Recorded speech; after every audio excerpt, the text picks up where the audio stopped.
I got trashed as hell. The amazing city lights of Shinjuku. I love the anticipation of this crossing the street in Japan. You can see it right there, look at that. Monstrous Godzilla. Oh, it's a girls' bar. Well, we're not going in there. This is one of the more iconic areas. What is up, guys? It is Robert of Gaming with Me, and welcome to...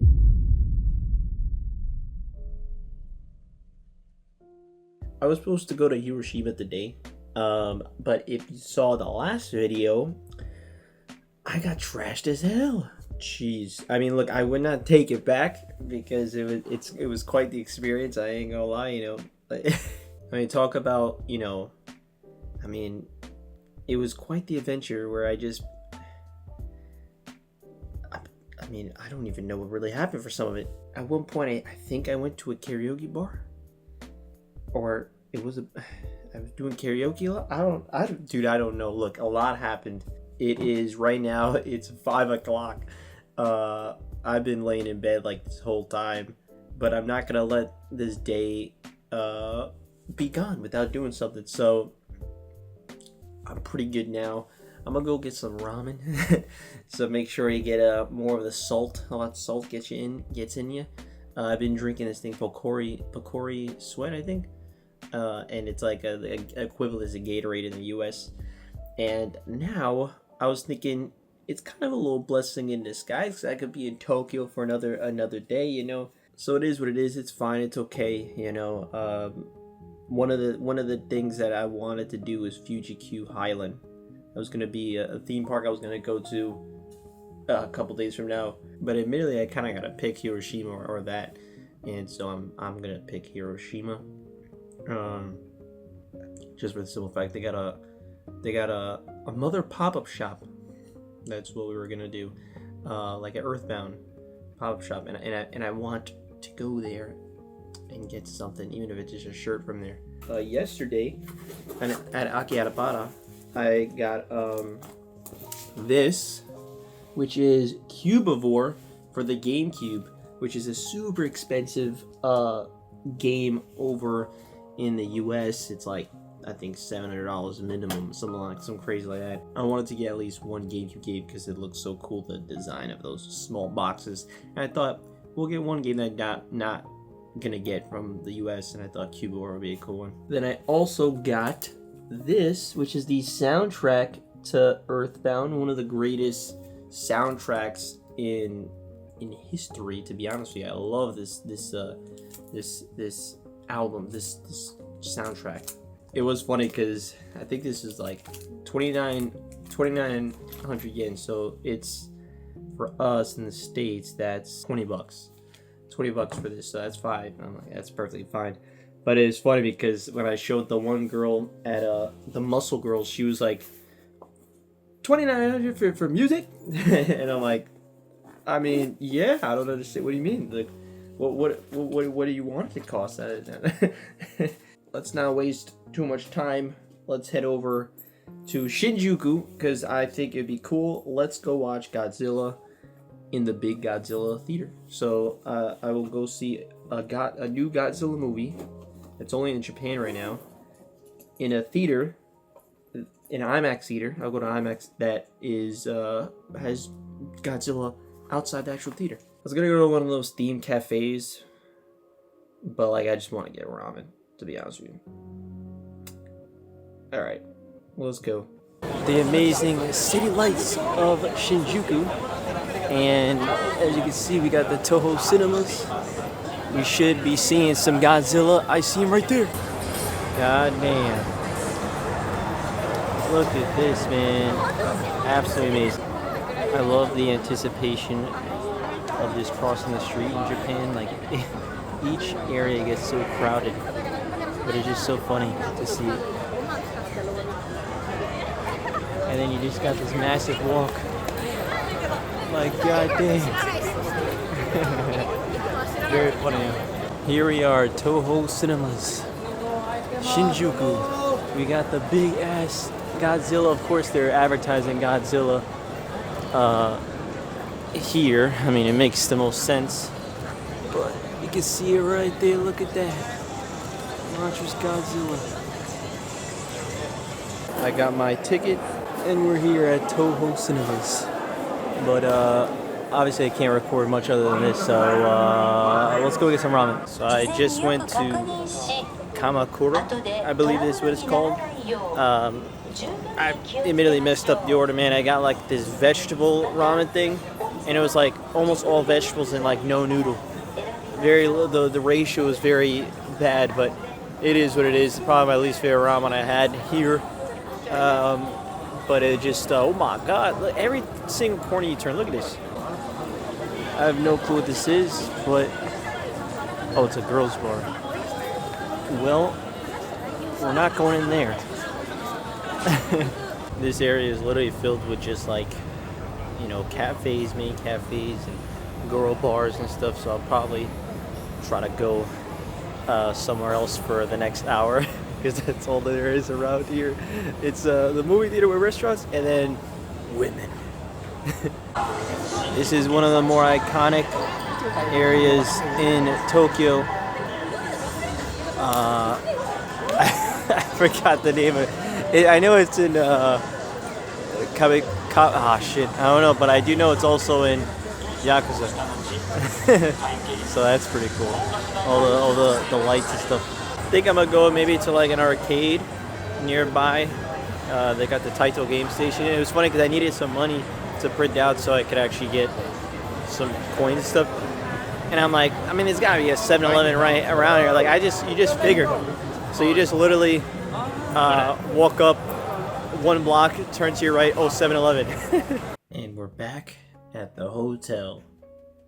Quite a different day. Godzilla Minus One. I can't quite tell you if it was a good movie. I enjoyed myself, but it's really tough to say, oh, it was really good when, you know, I understood essentially none of the dialogue, right? I mean, it's pretty important in a movie that there's a lot of dialogue and kind of need to know what they're saying. One thing that is universal, no sort of language needed, is the Godzilla parts, the action parts, the intensity, and that was really good, man. I mean, it's probably the most intense I've personally seen Godzilla in a movie. Like, they go all out for especially one specific scene in mind that was really damn good. I definitely will watch this movie in the US when they get subtitles and stuff, because at least from the acting, it seemed like it was really good. I liked these actors. I just don't know what they're really saying. The cinematography, all that, really nice. It's a really good looking movie, and that's what I could say about that. There's definitely emotions in some parts that, again, no language needed. You understood what's going on for some of these things, and you're just like, oh damn it, it's quite good.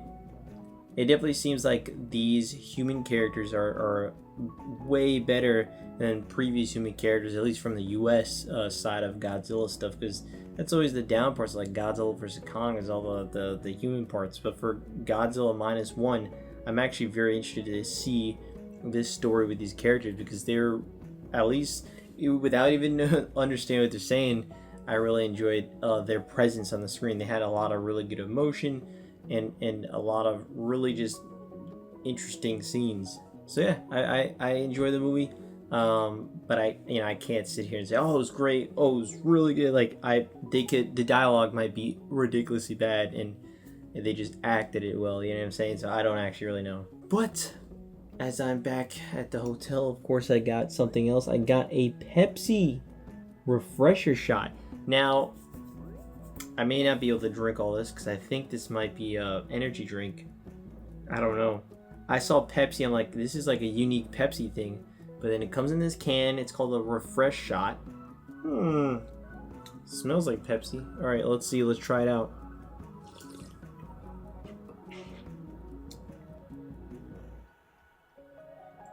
What?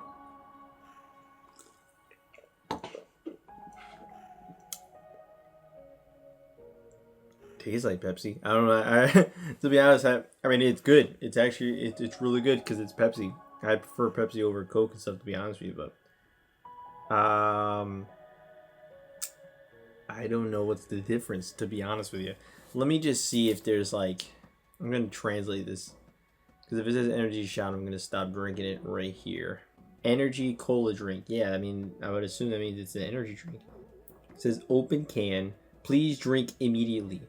But alright, that was day number 14. That was definitely not what I expected.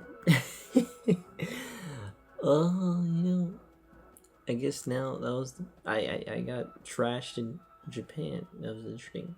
Funny, one thing about the area that theater was in, Kabukicho. It's Kabukicho. Regardless, that was definitely like the dirtiest I've seen Japan. A lot of things on the floor and stuff. Not nearly to the degree of just like everyday places in the U.S., but it was generally like, oh wow, there's stuff on the floor. That's not to say like Japan doesn't have like gum like on the floor, right? But the amount of gum compared to other places in the world is just such a big difference. But that specific place was actually stood out to me as like, oh, okay. But yeah, man, we're coming up on the last few days, and it's very sad. I mean, it's so close to the point where I wanted to do this like luggage delivery service to the airport, but the earliest you could pick it up is at 4 p.m. And I'm like, what flights? What flight do we talk about at 4 p.m.? Like everything doesn't even make sense. Like, so unfortunately, I think I'm gonna have to have my luggage around. I will. I mean, I'm gonna have to have my luggage because I'm gonna be at the airport by like 3 p.m. right? I mean, maybe even a little bit earlier, and it's like, oh man, I really wanted to spend that last day without moving my luggage around, but I guess we'll just try to wake up early and do stuff for like a good 5 hours or so. I don't know. We'll have to see. But alright, thank you so much for watching. It has been quite the day. Have a good one. And yeah, see you. I needed new pavements, picking the pennies up off of the pavement, keeping it green, but I'm lacking these faces. I'm trapped at a loop, just stacking and wasting. And I'ma need the money to keep on coming, cause I feel the weight of the world when the account is running low.